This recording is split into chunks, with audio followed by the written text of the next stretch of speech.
¿Cómo son los jueces en el Perú? ¿Quién nombra a los jueces? ¿Qué tipos de jueces hay? ¿Qué pasa si un juez es corrupto? ¿Cuánto tiempo puede demorar mi caso? ¿Y por qué tanto? Y a todo esto, ¿cómo funciona nuestro Poder Judicial? La respuesta a esa y a más preguntas hoy en Acceso Público.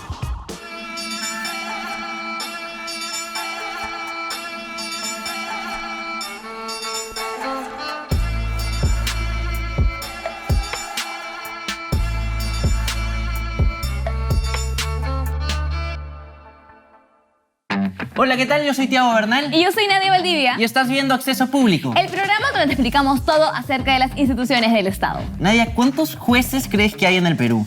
Nunca lo he pensado. Ni siquiera sé cuántos procesos judiciales hay, así que no sé cuántos jueces habrá. ¿Necesitamos más? No lo sé, pero uno de los rumores que siempre he escuchado por ahí es que el Poder Judicial es lentísimo. ¿Tú crees que eso sea cierto?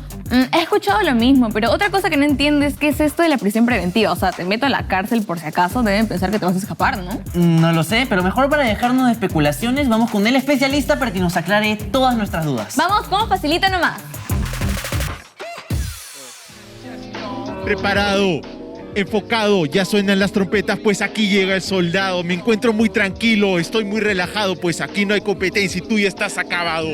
Que yo estoy acabado, hermano, eso da risa. Si cuando yo suelto mis rimas te paralizas. Hablar y presumir, muchos saben de eso, mas sus tácticas fracasan contra un rapero de peso. Tiempo. Cada uno ya ha podido exponer sus argumentos en esta batalla y ahora es mi turno de explicar. En la vida, como en las competencias freestyle, muchas veces nos encontramos en conflicto, donde las partes con oposiciones opuestas se enfrentan. A veces se resuelven hablando, pero otras veces necesitan que haya un tercero imparcial y que pueda resolver las controversias y aplicar las reglas. Es decir, pueda dar sentencias que le den fin a los conflictos ante la justicia. Y es justamente allí donde entra a tallar el Poder Judicial. Lo primero que hace es escuchar bien a ambas partes. Segundo round, what it all about, te lo digo en inglés, tú ya estás acabado. Mi verso es la llave que te abre a ti la mente, mi palabra que es la ley, tú el soldado, yo el teniente. Yo el soldado, tú el teniente, no engañes a la gente, no sabes ni qué hablar y te vas por la tangente. Esa es la diferencia entre tú y yo, tú estás aquí por moda y yo por vocación. Y luego de ello toma una decisión.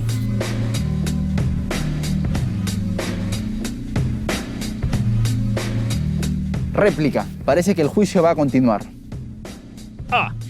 Esto es hip hop, la expresión de mi cultura, el mejor remedio para las noches oscuras. Fina poesía que ya sale de mi boca, que te eleva desde el suelo y en el cielo te coloca. En el cielo te colocan, ese es mi freestyle, fenomenal, filo mental, es lo que hay. Quieren imitar, pero como yo ninguno, soy el mejor rapero de 2021. El Poder Judicial resuelve estos conflictos entre partes. Además, es el encargado de determinar si una persona va o no a la cárcel, dependiendo si ha cometido aquella conducta que es conocida como delito. Para lograr esto, se organiza territorialmente en distritos judiciales, que no necesariamente coinciden con las regiones que hay en el país, sino que se han determinado de acuerdo con criterios de cercanía y carga de los procesos. Ahora, en cada distrito judicial hay una Corte Superior de Justicia y dentro de ella encontramos salas y juzgados especializados y mixtos. Además, se tiene una Corte Suprema de Justicia que tiene competencia en todo el país y que en gran parte de los casos es la última instancia de decisión. Lo que decide la Corte Suprema se respeta. Sin embargo, al día de hoy hay dos grandes problemas que todavía tiene el Poder Judicial. El primero, la demora en la resolución de procesos. Miren, siguen discutiendo. Y sigo aquí en el instrumental sonando, mientras tomas apuntes y mi estilo vas copiando. Te vas preguntando qué estilazo, cómo lo hace. Tú eres el aprendiz y un maestro dando clase. Un maestro dando clase, así se hace, pero en las competencias no pasas primera fase. Atrapado está, ya caíste en la red. Soy escuela, soy sapiencia, en la tarima ya me ves. Esto pasa por la alta carga procesal que tiene la institución. El segundo, los graves casos de corrupción que han recaído sobre algunos de sus miembros, tanto jueces como personal administrativo. Por eso es importante que se pueda mejorar el sistema, para que todos los ciudadanos podamos tener un mejor acceso a la justicia. Para concluir, yo diré lo siguiente: el hip hop es herramienta para unir a la gente, una sola fuerza. Esa es la misión, unidos por el rap flow en cada canción. En cada canción yo suelto la inspiración, lo que dices es verdad, el hip hop es fiel unión, ideas transgresoras que convergen sabiamente para soltar verdades que a todos abren la mente. Buenazo el freestyle, nunca lo había visto como un juicio y la verdad que increíble. Sí, me pareció genial la dinámica. Una cosa clásica es cuando la gente se queja porque no ganó su favorito en las batallas. Ahora imagínate eso en un juicio. Así es, y tienen competencia aparte en todo el país. Imagínate tener que evaluar los conflictos a nivel nacional.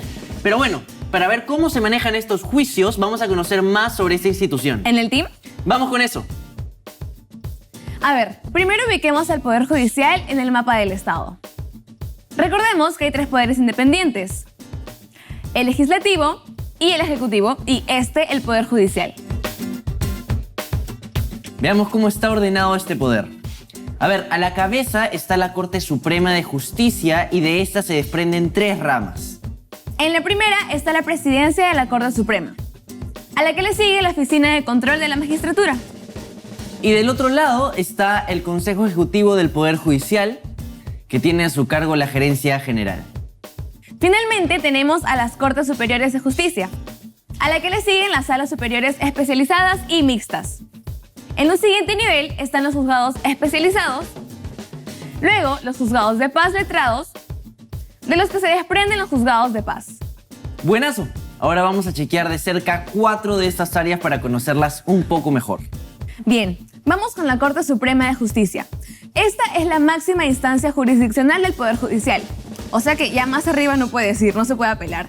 Y tiene competencia en todo el país. Su trabajo es conocer los recursos de casación, que son la última manera de reclamar por una decisión judicial cuando creemos que un proceso o ley ha sido mal aplicada. Además, ven las apelaciones de decisiones de salas superiores. Sigo con la Oficina de Control de la Magistratura. Esta oficina es el órgano disciplinario interno del Poder Judicial. Los que agarran y están chequeando que los jueces y el resto del personal no esté metido en malas conductas o jugadas de corrupción. Eso sí, a los que no se les puede vigilar es a los jueces supremos. Excelente. Vamos ahora a las Salas Superiores Especializadas y Mixtas. Estas están debajo de la Corte Superior de Justicia. Y las salas especializadas se dividen en temas civiles, penales, laborales, de familia, comerciales, constitucionales, ambientales, entre otros. Mientras que las salas mixtas conocen más de una especialidad y competencia. Muy bien, ahora nos vamos a la parte baja del organigrama para hablar de los juzgados de paz.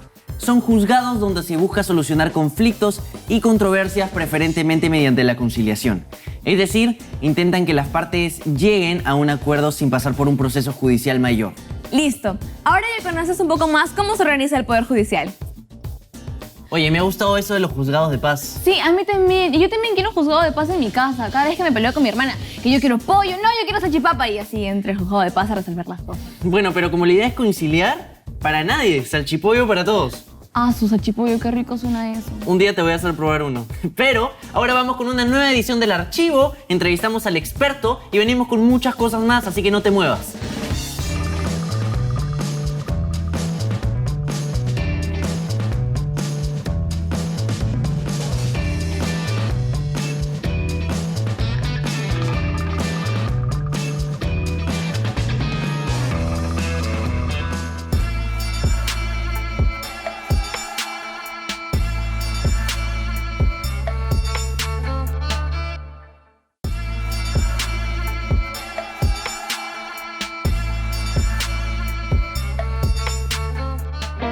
Bueno, estamos de vuelta y ahora ha llegado el momento de hablar de uno de los momentos más dolorosos de nuestro país. Así es, toca hablar sobre el periodo de violencia que tuvimos entre el año 80 y el año 2000.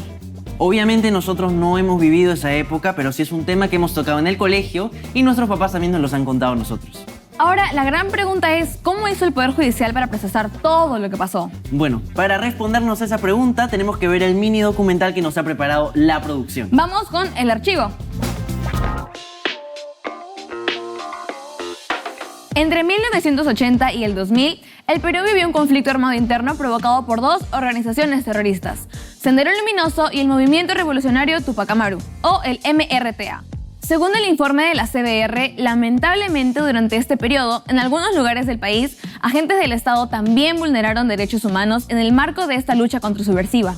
Durante todo este tiempo, el Poder Judicial tuvo un papel importantísimo, con 3 épocas bastante claras. El primer periodo fue entre 1980 y 1992. Se ganó la fama de ser una institución que liberaba a culpables y condenaba a inocentes. Al problema eterno de la demora de los juicios se le sumó que no estaba muy claro qué calificaba como terrorismo. Y encima, sus jueces y fiscales encargados de procesar a los miembros de Sendero y el MRTA recibían amenazas constantes. Definitivamente una época horrible. Segundo periodo, entre 1992 y 2000. Luego del golpe de Estado del 5 de abril de 1992, se dictó la legislación antiterrorista. Ahí se determinó que estos casos los vería la justicia militar, quienes no eran competentes para este tipo de delitos, ya que se enfocaban básicamente en temas jurídicos dentro de las Fuerzas Armadas y tenían limitaciones para procesar los casos de forma adecuada. Estos juicios llevaron a condenas elevadas a los altos mandos terroristas, pero también fueron condenados varios inocentes, cosa que el mismo gobierno de ese entonces tuvo que reconocer. Tercer periodo, vamos al año 2003. El Tribunal Constitucional declaró inconstitucional buena parte de la legislación antiterrorista que se había dictado en los 90s. Había defectos como la doble incriminación entre terrorismo y traición a la patria o los jueces sin identificación o extremadamente veloces. Pero, para que esto no sea una carta de salir de la cárcel para los mayores criminales de nuestra historia, el Tribunal Constitucional dijo aguanten e interrumpió la validez de esas sentencias hasta que haya una nueva legislación al respecto, cosa que llegaría durante el gobierno de Alejandro Toledo. Se creó la Sala Penal Nacional para procesar estos casos y los derivados de las investigaciones de la Comisión de la Verdad y Reconciliación sobre violaciones a los derechos humanos por parte de agentes del Estado. Y esto tuvo un buen resultado. La Sala logró obtener condenas severas contra las cúpulas de Sendero Luminoso y el MRTA en 2 megaprocesos, respetando el debido proceso y aplicando la ley. Ese tercer periodo demostró que en democracia se podía hacer un proceso sobre los mayores crímenes vividos en la historia peruana. Para ver más contenido como este, sigue viendo Acceso Público. Oye, súper interesante, ¿no? El proceso es sumamente importante porque no solamente se trata de hacer justicia, sino de cómo hacer justicia. Tal cual. Es súper importante que haya instancias como estas para evitar que ocurran más injusticias. Lo justo, ¿no? Así es. Bueno, ahora vamos con uno de mis bloques favoritos. ¿La entrevista? Sí, nos ponemos en modo entrevistador porque tenemos un enlace por videollamada para hablar con el experto. ¡Vamos! Hola, ¿qué tal? Muchas gracias por conectarte. Muchas gracias. El gusto es mío, muchas gracias por la invitación y encantado de atender sus preguntas. Perfecto. Yo quiero empezar preguntando por la chamba del Poder Judicial. ¿Hay otras entidades que pueden hacer lo que ellos hacen? Bien, excelente pregunta y la respuesta es no. El Poder Judicial sigue lo que se llama el principio de unidad y exclusividad. Esto significa que nadie más puede hacer sus funciones. Aunque claro, siempre hay excepciones. En este caso tenemos por un lado a la Justicia Militar Policial, que son para temas entre las Fuerzas Armadas y la Policía Nacional. Pero también tenemos una segunda excepción, que es el arbitraje. Esta es una manera de solucionar controversias donde son los mismos abogados los que imparten justicia. Usualmente esto es empleado para casos de empresas muy grandes o en todo caso empresas contra el Estado. ¿Y cómo hacen para que la gente del gobierno no interceda en los juicios? Bien, esto me lleva a un segundo principio que es el de independencia. Esto quiere decir que ninguna autoridad puede interferir en el ejercicio de las funciones del Poder Judicial. Además, sumado a esto, tenemos la transparencia, que es otro de los principios que siempre debe seguir un proceso, según el cual estos deben ser públicos, salvo en circunstancias muy excepcionales. Y una tercera manera de garantizar esta independencia es a través de lo que se conoce como la motivación escrita de las resoluciones judiciales. Esto quiere decir que siempre el juez debe dejar constancia de los fundamentos por los cuales resuelve en un determinado sentido. Ya, pero ¿y si no estoy de acuerdo con la decisión, qué puedo hacer? ¿Reclamar? Sí, las personas pueden acudir al menos a 2 instancias para discutir un problema judicial. Además, no se debe dejar de impartir justicia por vacío o deficiencia de la ley. Es decir, si la ley no está clara o no se ha escrito una ley específica para el caso, el juez puede aplicar las costumbres jurídicas, que son las prácticas comunes según la sociedad, y además puede aplicar los llamados principios generales del derecho. Ya, ahora, ¿qué pasa si el juez no está seguro? ¿Cómo puede decidir? Bueno, ante la duda o conflicto entre leyes hay diversos criterios. Por ejemplo, la ley más reciente se prefiere sobre la ley más antigua. También tenemos otro criterio según el cual la ley de mayor jerarquía se aplica por encima de aquella de menor fuerza. Y en materia penal, por ejemplo, tenemos el criterio según el cual la ley que favorece más al procesado o al reo es la que se debe aplicar. Genial. Ahora, yo he visto jueces que crean como antecedentes para otros juicios. ¿Eso también pasa en Perú? Sí, a través de la Corte Suprema. Por ejemplo, en materia penal tenemos los acuerdos de la Sala Plena y en materia civil con los famosos plenos casatorios en civil y laboral. La finalidad de todos estos acuerdos y plenos es establecer lo que se conoce como jurisprudencia obligatoria, justamente lo que tú señalabas, antecedentes para futuros juicios. ¿Y es verdad que hay casos que nadie en el Poder Judicial puede ver, que no tiene competencia?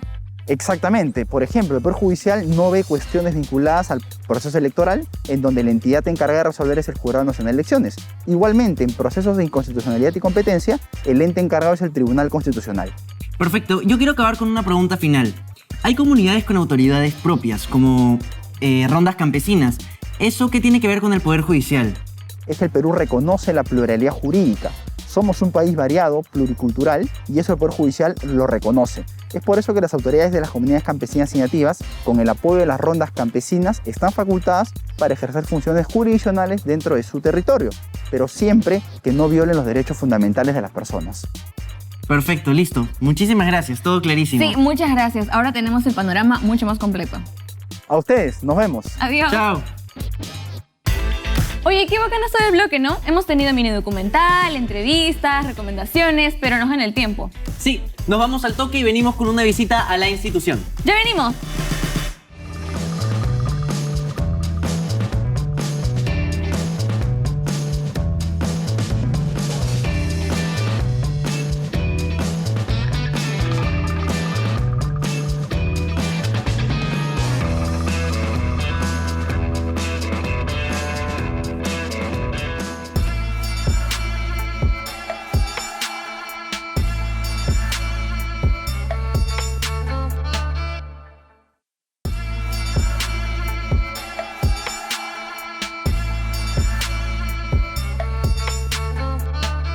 Y ahora se viene un reportaje de la gran y asombrosa Geraldine. Sí, nos trajo toda la información increíble del Poder Judicial y vamos a ver qué le pasó. La metieron presa, se puso brava, vamos a ver. Todo puede pasar, así que vamos con Infiltrados.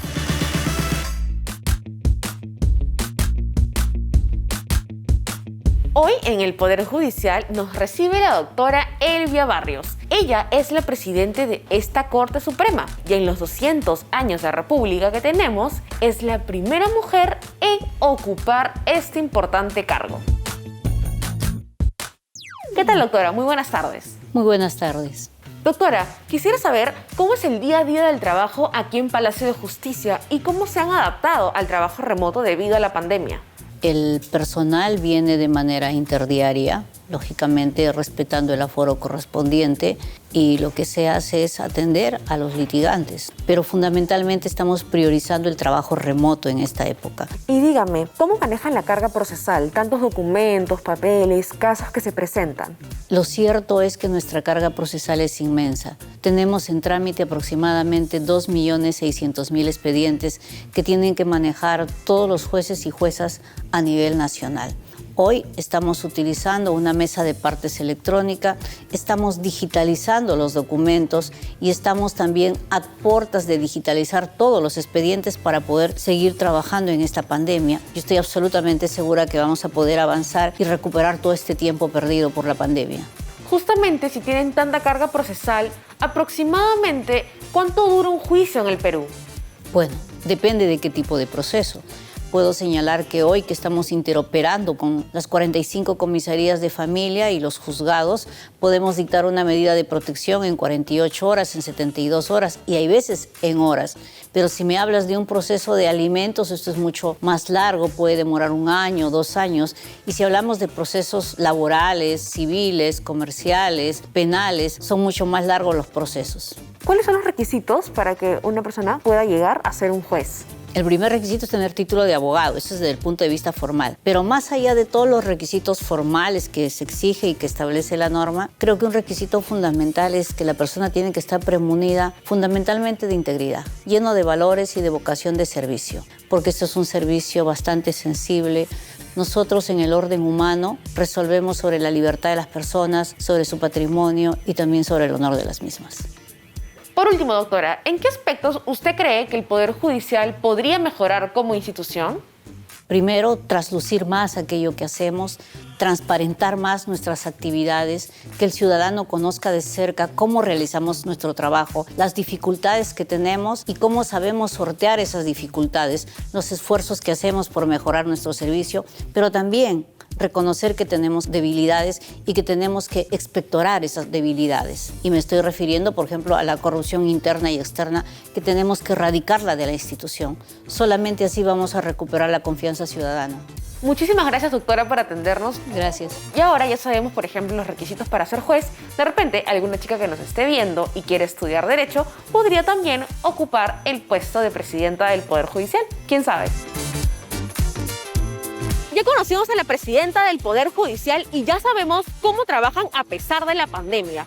Recordemos que debemos estar vigilantes, así como este león, de que los jueces de nuestro país impartan justicia de la manera más equitativa y sobre todo justa.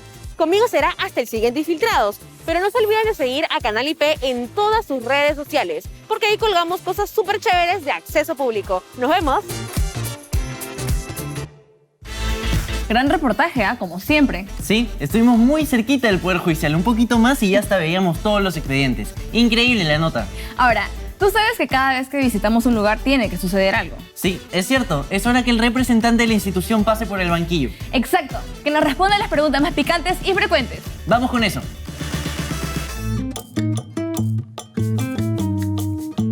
Hola, soy Elvia Barrios, presidenta del Poder Judicial, y esto es Preguntas Frecuentes para Acceso Público. ¿Por qué se siente que la justicia no es igual para todos? Porque no hemos sabido transmitir el sentido de nuestras decisiones, nos ha faltado comunicación. ¿Qué reformas se podrían hacer al Poder Judicial para que mejoren su atención a los ciudadanos? Muchísimas, no solamente gestionar mejor el talento humano, sino también entrar en una profunda transformación digital. ¿Qué está haciendo el Poder Judicial para que no hayan jueces corruptos? Lo que estamos haciendo es investigándolos, identificándolos y sacándolos de la institución porque hacen daño al sistema de justicia y a los litigantes.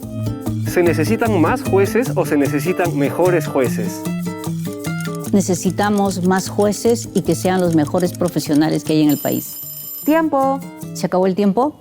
Bueno, eso ha sido todo por hoy y para más contenidos como este sigan viendo Acceso Público. Oye, me han gustado las preguntas y en general el programa. Sí, la verdad que estuvo sumamente interesante, aunque yo debo confesar que pensé que era un poquito más como en las películas todo el Poder Judicial, con el juez, el abogado que decía objeción, pero me he dado cuenta que la chamba es importantísima. Sí, bueno, como cualquier institución del Estado, tiene cosas buenas, pero también tiene muchas cosas que mejorar. Exacto. Y pues ahora llegó la hora de despedirnos. Sí, no se olviden de seguir las redes de Canal IP para que vean más contenido como el de Acceso Público. Y también síganos a nosotros en nuestras propias redes sociales. Yo soy como Tiago Bernal en Instagram, Facebook y TikTok. Y yo como Nadia Sofía V en Instagram y TikTok. ¡Nos vemos! ¡Chao!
Espero que este video te haya servido un montón y que tengas más claro sobre el funcionamiento de nuestro país. Así que si te gustó, dale like, compártelo y déjanos en los comentarios cuál fue tu parte favorita.